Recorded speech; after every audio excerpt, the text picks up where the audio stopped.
अस्सलामु अलैकुम वरहमतुल्लाहि वबरकातुह।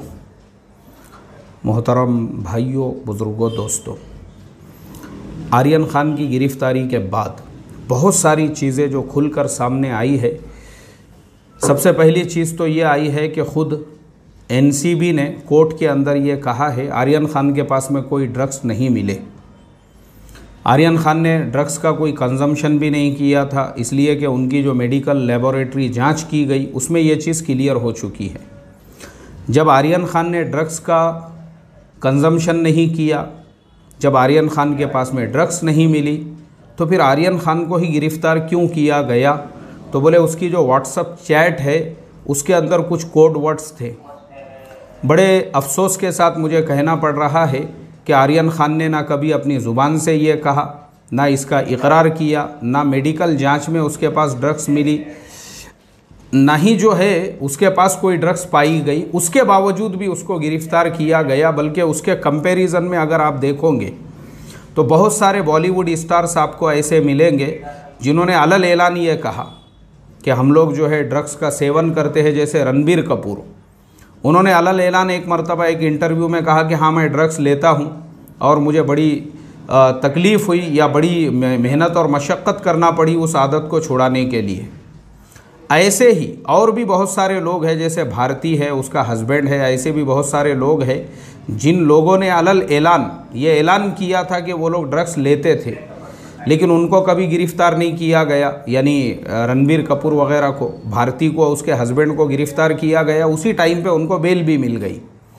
लेकिन आर्यन ख़ान, ना उसके पास ड्रग्स मिलती है, ना उसके पास उसके मेडिकल रिपोर्ट में उसकी जांच होने के बाद पता चलता है कि उसने लिया था। उसके बाद भी खाली कुछ कोड वर्ड्स उसके व्हाट्सएप चैट में है। बोले वो कोड वर्ड्स की बुनियाद पर उसकी दो मरतबा बेल रिजेक्ट हो जाती है। देखो, हम जो है आर्यन ख़ान के सपोर्टर नहीं हैं, लेकिन हमारे माइंड में कुछ प्रश्न, कुछ सवालात पैदा हुए, इसलिए हम उस पर बात करना चाह रहे थे। सबसे बड़ा सवाल और प्रश्न तो जो मेरे जहन में पैदा हुआ वो ये कि ये जितने भी लोग जो बहुत ज़्यादा सेक्युलर दिखाने की अपने आप को कोशिश करते हैं, शाहरुख खान के जैसे लोग, चाहे तुम अपने बेटे का नाम आर्यन रख लो या तुम अपने बेटे का नाम आज़ाद रख लो, लेकिन तुम्हारे नाम के साथ में जो खान जुड़ा हुआ है, दुनिया तुमको खान की नज़र से ही देखेंगी। कोई भी तुमको आर्यन की नज़र से या कोई भी तुमको आज़ाद की नज़र से नहीं देखने वाला, कितना भी तुम कोशिश कर लो। एक बात याद रखो, और मैं ये कहता हूँ कि भाई जो इंडिया का कॉन्स्टिट्यूशन है, कॉन्स्टिट्यूशन ने जब आपको पूरा फंडामेंटल राइट्स दिया है आर्टिकल नंबर 15 में, आपको अपने पूरी मजहबी जो रिलीजियस प्रैक्टिसेस है उस पर अमल करने का और बाकी चीज़ों का, तो उसके बाद आपको क्या ज़रूरत है दूसरों के मजहबी जो इबादतें हैं वो करके दुनिया को ये बताने का कि हम बहुत ज़्यादा सेक्युलर बन गए हुए हैं। देखो, सेक्युलरिज़म ये है कि आप दूसरों के मज़हब को ना छेड़ो, किसी के धर्म को बुरा भला मत कहो, किसी के धर्म को गाली मत दो, किसी के खुदा को गाली मत दो। ये है कि आप किसी को अपने से तकलीफ़ मत पहुंचाओ। यानी जो एकदम आसान कंसेप्ट है, जियो और जीने दो। हम अपने धर्म के हिसाब से अमल कर रहे हैं, अपनी इबादत कर रहे हैं, आप अपने हिसाब से करो। हाँ, आप ऐसा काम करो जो हुस्ने सुलूक वाला है। दूसरे मज़हब के जो लोग हैं, चाहे वो हमारे हिंदू भाई हो, क्रिश्चियन भाई हो, ईसाई भाई हो, चाहे वो हमारे सिख भाई हो, दलित समाज के भाई हो, किसी भी समाज के हमारे जो भाई है, जो गरीब है, जो परेशान हाल है, जैसे बहुत सारे अच्छे काम आमिर खान साहब भी कर रहे हैं। उनका अपना जो फाउंडेशन है, उस फाउंडेशन के तहत में माशाल्लाह उन्होंने जो है बहुत सारे ऐसे ज़िले, ख़ास तौर पे सतारा वगैरह जो ज़िले हैं, उन ज़िलों के अंदर जो पहाड़ी एरिया है जहाँ बारिश नहीं बरसती है, कम बरसती है, वहाँ ऐसा सिस्टम बनाया कि कई गाँवों में आज उनकी मेहनत की वजह से पानी पहुँच रहा है, किसानों को पानी मिल रहा है। चलो, अच्छा काम किया आपने ये। उसके अलावा भी और बहुत सारी जगह पे उन्होंने खैर के काम किए, ये एक अच्छा काम है। ऐसे ही शाहरुख खान का भी जो फाउंडेशन है, आप लोगों की सेवा कर रहे हो, समाज की सेवा कर रहे हो, खिदमत कर रहे हो, ये तमाम चीज़ें अपनी जगह पे एक बहुत अच्छा काम है, ये होना भी चाहिए।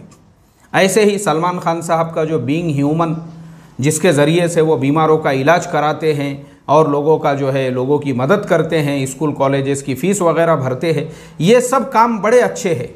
और इस्लाम ने इसका ही हुक्म दिया कि भूखों को खाना खिलाओ, नंगों को कपड़ा पहनाओ, बीमारों का इलाज कराओ, लोगों के साथ हुस्ने सुलूक करो। ये सारे काम अपनी जगह पे बहुत अच्छे हैं, लेकिन लोगों को ये पैगाम देने के लिए कि भाई हम जो है हमारे मज़हब से हमारा उतना ताल्लुक़ नहीं है, हम तो बिल्कुल ओपन माइंडेड है, और दूसरों के भी धर्म में जो है आप इंटरफेयर करके वहाँ पे जो है आप उनकी इबादतें कर रहे हो, और आप जो है दुनिया को ये पैगाम दे रहे हो कि देखो हम तो इतने एथियस्ट माइंड है कि हमने अपने बेटे का नाम भी आर्यन और आज़ाद रख लिया। लेकिन आप चाहे आर्यन रखो, चाहे आप आज़ाद रखो, या जावेद अख्तर के जैसे लोग जो अलल एलान ये करें कि मैंने मेरे बेटों को और अपनी औलादों को यही तालीम तरबियत दिया हूँ कि कोई हमारा कोई मज़हब नहीं है, तुम कितना भी कर लो, दुनिया आर्यन को नहीं देखेंगी, बल्कि उसके बाद का जो खान है, दुनिया तुमको सिर्फ खान की नज़र से देखने वाली है। आज़ाद को दुनिया आज़ाद के नाम से नहीं देखेंगी, लेकिन उसके नाम के आखिर में जो खान है, दुनिया उसको उस खान की नज़र से ही देखने वाली है।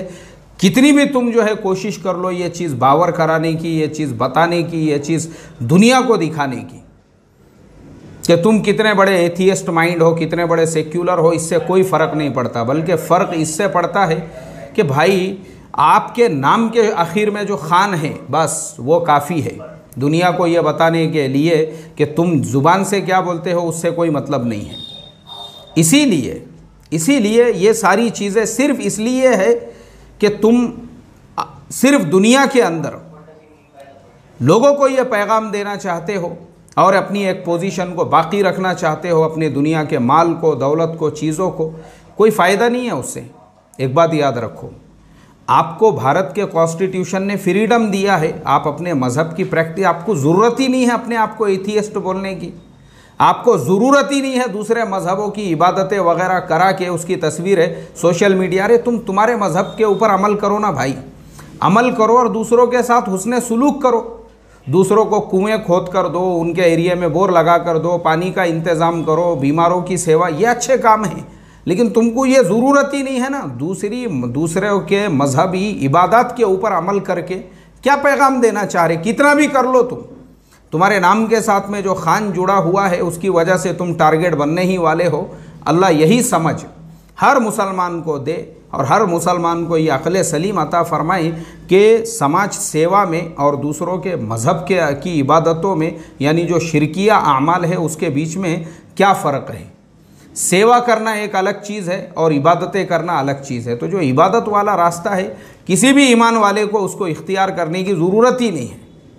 अल्लाह हम तमाम को समझ अता फ़रमाए और इस वाक़ये से इबरत हासिल करने वाला बनाए कि चाहे तुम जो चाहे वो कर लो, लेकिन तुम्हारे नाम के साथ में जो शेख, जो सैयद, जो खान, जो पठान जुड़ा हुआ है वो दुनिया उसी की नज़र से तुमको देखेंगी। एक बात याद रखो, इसलिए हमारा ताल्लुक़ हमारी अल्लाह की ज़ात से होना चाहिए और अल्लाह तबारक व तआला की ज़ात से जब हमारा ताल्लुक़ होगा इंशाअल्लाह दुनिया की बड़े से बड़ी भी जो ताकत है वो ताकत आपका बाल भी नहीं उखाड़ पाएंगी। एक बात याद रखो।